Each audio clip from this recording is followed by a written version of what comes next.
Bravo, succès total. Tout est sous notre emprise. Nous avons acquis la plus complète maîtrise. Est-il nécessaire vraiment que je précise ? Non, plus rien ne s'écrase sur le pare-brise. Qui a retrouvé les statuts de l'entreprise ? Il a dû sans doute y avoir une méprise. Oui, je sais, vous avez marre des rimes en is, et moi donc. Mais avons-nous stoppé la mainmise sur les autres qui aimeraient vivre à leur guise ? Non ? Bon, par conséquent, la partie est remise. Il paraît que c'est une véritable crise.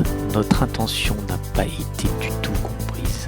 Faisons marche arrière avant que cela ne frise la catastrophe. Oh, ne faisons pas mine grise, nous nous en sommes mis beaucoup sur la cerise. Mais qui crie dans le ciel ?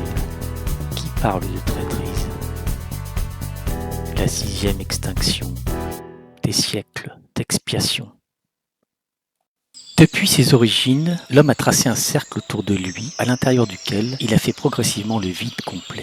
L'homme a pris comme principe suprême la satisfaction complète de son être.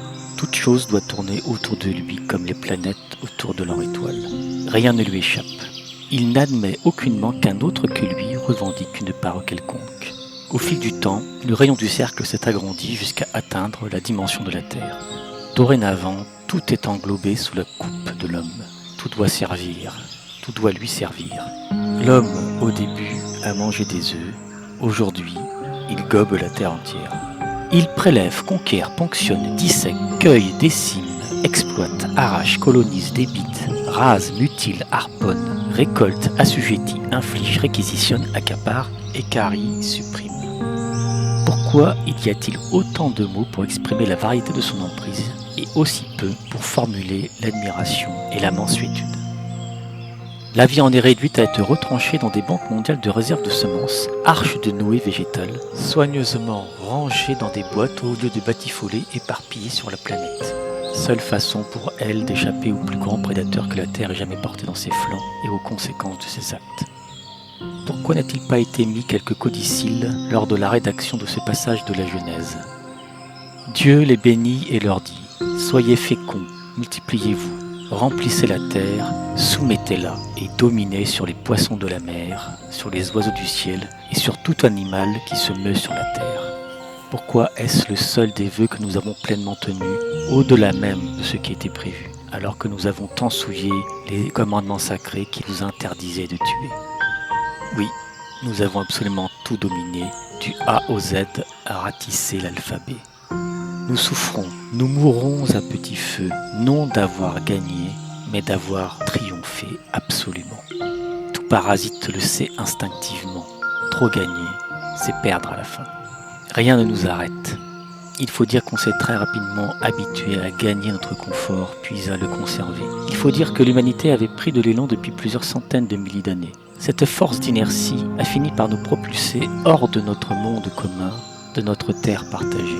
Nous sommes devenus littéralement des extraterrestres. Mis en orbite, nous flottons comme des spationautes dans le vide et nous contemplons la planète que nous avons épuisée. D'où les projets délirants de certains fracassés du ciboulot qui cherchent à trouver un autre endroit dans l'univers pour poursuivre l'exploitation qu'ils ne peuvent plus exercer sur leur planète d'origine. Ils ne supportent pas d'être limités d'une quelconque façon. Ils veulent tourner la page de notre planète Terre. Bon, celle-là, il n'y a plus rien à en tirer, passons à la suivante.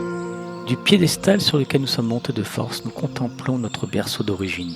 Nous tendons les bras dans sa direction pour essayer d'y apercevoir le lieu de notre habitation où nous souhaitons encore retrouver la douceur d'un foyer réconfortant. Nous avons tout vaincu à plate couture.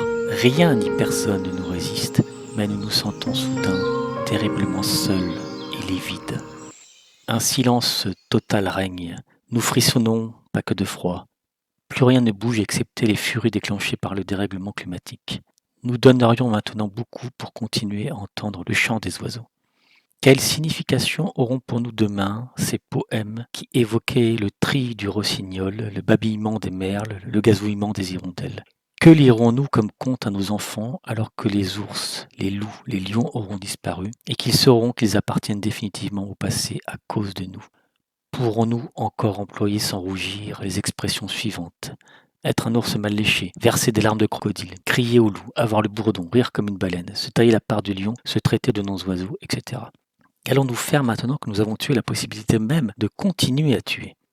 Il nous restera la vie aseptisée, la vie googlisée, la vie empaillée, et notre œil de cyclope pour pleurer. Notre œil immense, ahurissant, hagard, qui a mis son nez absolument partout, qui a voulu se mêler de tout sans pour autant être capable de reconnaître la vie plurielle en stéréoscopie. Notre œil démultiplié par autant de millions de capteurs, de caméras, et qui projette son unique vision sur une multitude d'écrans qui essayent de recopier la vie sans jamais l'égaler.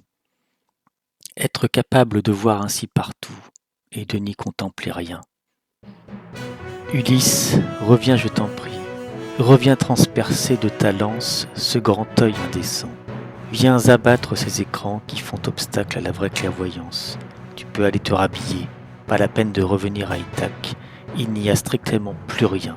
C'est devenu un désert après notre passage dionysiaque.